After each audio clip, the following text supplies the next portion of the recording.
ખૂબ વાપર્યા રાસાયણિક ખાતર અને બિયારણ. હવે બસ આપણી પોતાની ઉત્તમ ખેતી ભૂલીને આંધળા અનુકરણમાં રાસાયણિક ખાતરો અને ઝેરી દવાઓ છાંટીને જમીન પણ બગાડી અને શરીર પણ બગાડ્યું. હવે ખેડૂતો આ વાત ખૂબ સારી રીતે સમજતા થયા છે. એટલે હવે ગાય આધારિત પ્રાકૃતિક ખેતી કરતા થયા છે. જો ઘરના આંગણામાં એક ગાય હોય તો એ તમારી આખી ખેતીનો ખર્ચો ઉઠાવી લેવા સક્ષમ છે. સમજ હવે લોકોને પડી ગઈ છે. એટલે હવે રાસાયણિક ખાતરો અને ઝેરી દવાને જાકારો આપી ફક્ત ગાય આધારિત ખેતી કરતા અનેક ખેડૂતો તમને જોવા મળશે. આજે તમને રાજ્યના એવા 4 ખેડૂતોને મળાવીશું જે પ્રાકૃતિક ખેતી અને પોતાની કોઠાસૂઝનો સમન્વય કરી પ્રેરણાદાયક ખેતી કરી રહ્યા છે.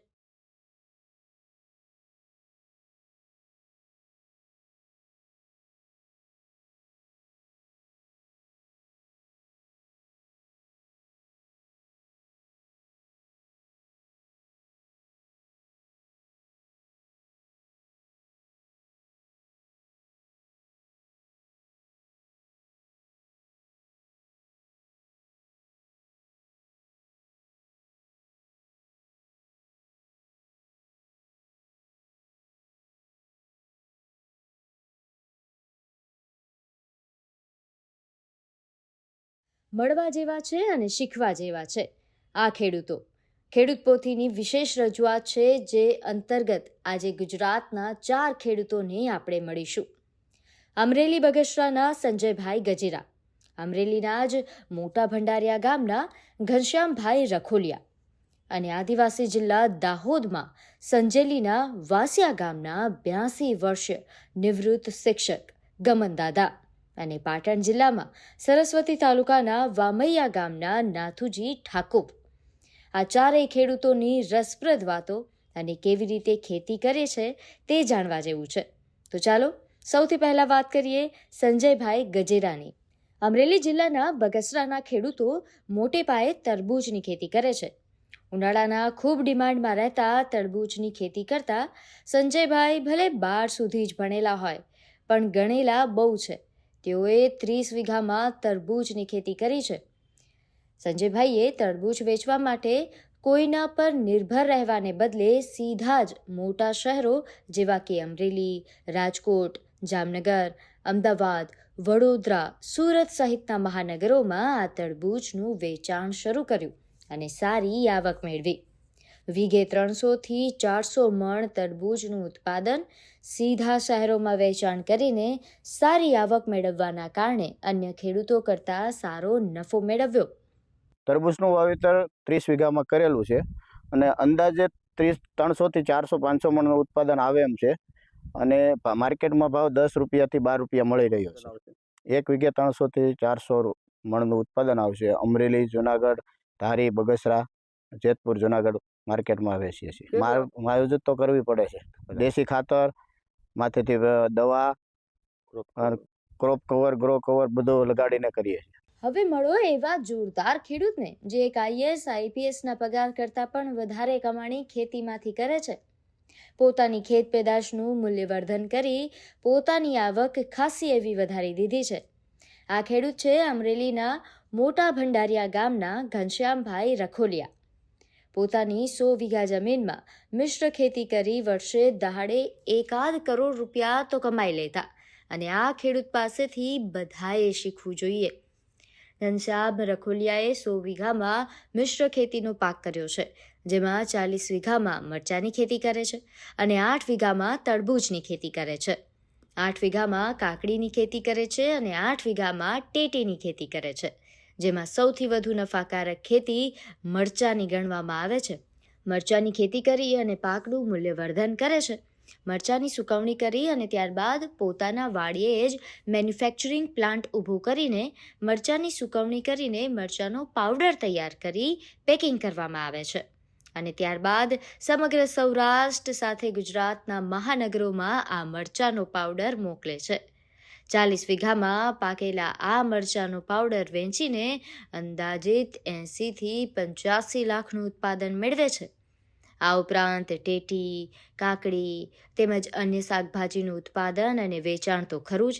હવે હિસાબ તો તમે જાતે લગાવી લો. અને મારું મુખ્ય વાવેતર છે મરચીનું. પછી મેં ટમેટી વાવી છે, કાકડી વાવી છે અને ટેટી વાવી છે. મરચીનો પાવડર કરી અને મારું વેચાણ છે.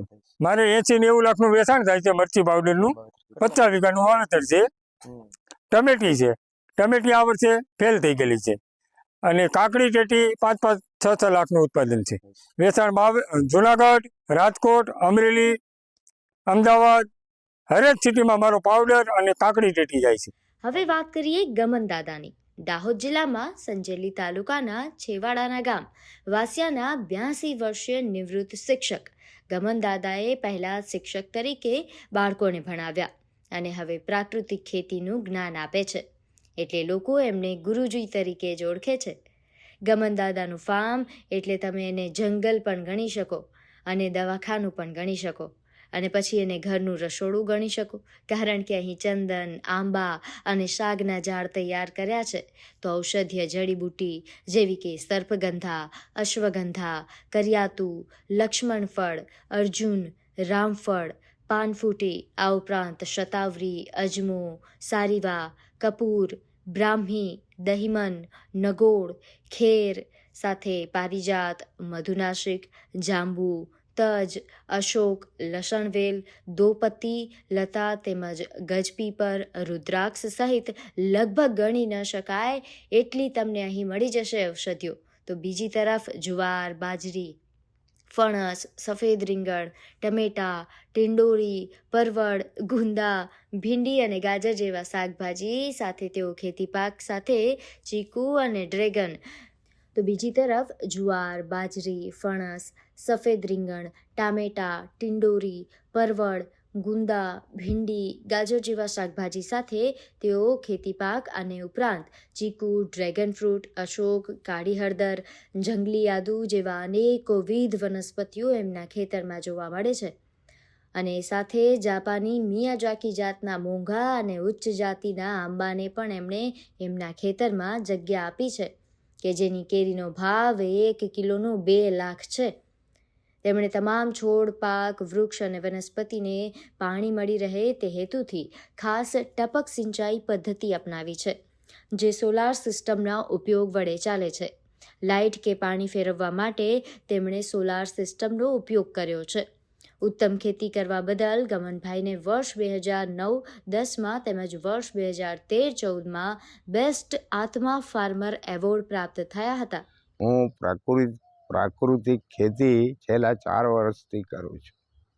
એમાં જીવામૃત, ઘન જીવામૃત તેમજ વનસ્પતિ આધારિત રોગની દવાઓનો છંટકાવ કરું છું.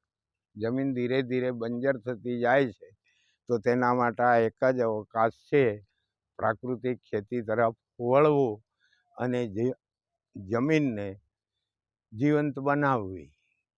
ખેતરોમાં ડીએપી, યુરિયા અને રાસાયણિક દવાનો છંટકાવ કરવાથી બાળકોને નાનપણથી જ એની અસર થાય છે અને વિવિધ રોગ થાય છે, જેને લીધે બાળકને મંદબુદ્ધિ તરફ બાળક જાય છે અને શિક્ષણમાં પણ એને રૂકાવટ આવે છે અને કેન્સર જેવા, ચિકનગુનિયા જેવા બધા ભયંકર રોગો ફેલાઈ રહ્યા છે.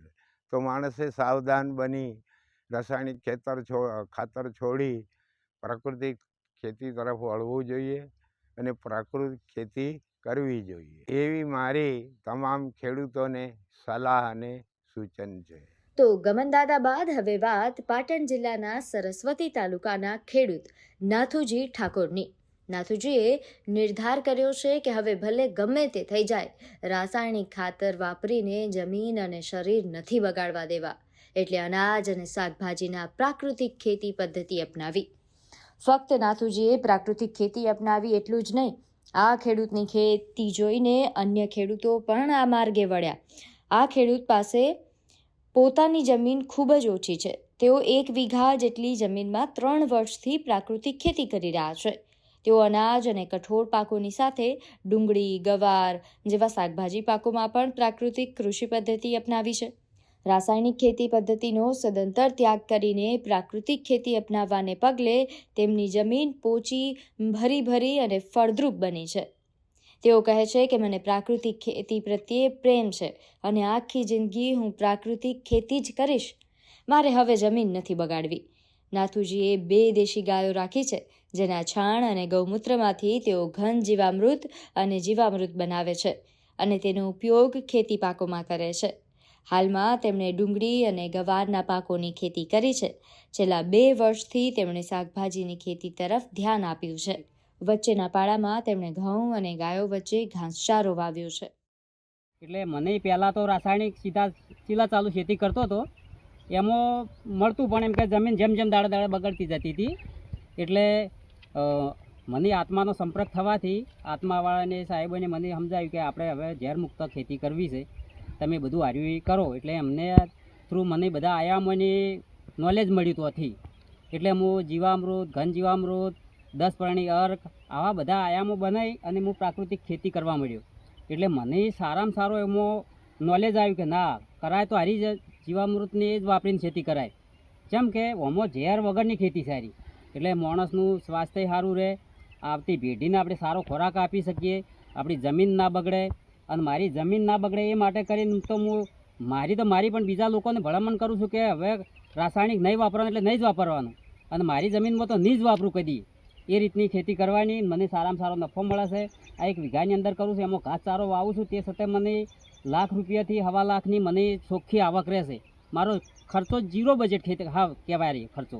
કેમ કે આમાં ગોળ ને બેસન જોવે, બીજું તો મારે લાવવાનું છે નહીં, એટલે કોઈ ખર્ચો થતો નહીં અને સારામાં સારી ખેતી થાય છે. હું બીજા ખેડૂતોને પણ એમ કહું છું કે હવે ઝેરમુક્ત ખેતી કરો અને આપણે ખાઈએ ને આપણા બાળકો ખાઈ અને બીજાને પણ સારો ખોરાક આપણે ખવડાવીએ છીએ. જોયું ને ખેડૂત મિત્રો, રાસાયણિક યુક્ત ખેતી છોડીને ખેડૂતો પ્રાકૃતિક અને ગૌ આધારિત ખેતી કરતા થયા છે અને એના ફાયદા હવે એ સમજ મોટાભાગના ખેડૂતોએ કેળવી લીધી છે કે જો સુખી થવું હશે તો પ્રાકૃતિક ખેતી એકમાત્ર આધાર છે. કારણ કે રાસાયણિક ખાતર અને ઝેરી દવાઓ કેન્સર જેવી અનેક બીમારીઓને નોતરે છે. તેની સામે ગાય આધારિત ખેતી આપણને તંદુરસ્તી પ્રદાન કરે છે. જો તમારા વિસ્તારમાં પણ કોઈ ખેડૂત ઉદાહરણરૂપ ખેતી કરતા હોય તો અમને ચોક્કસ જણાવજો, જેથી એમને પણ અમે ખેડૂત પોથીમાં સ્થાન આપી શકીએ.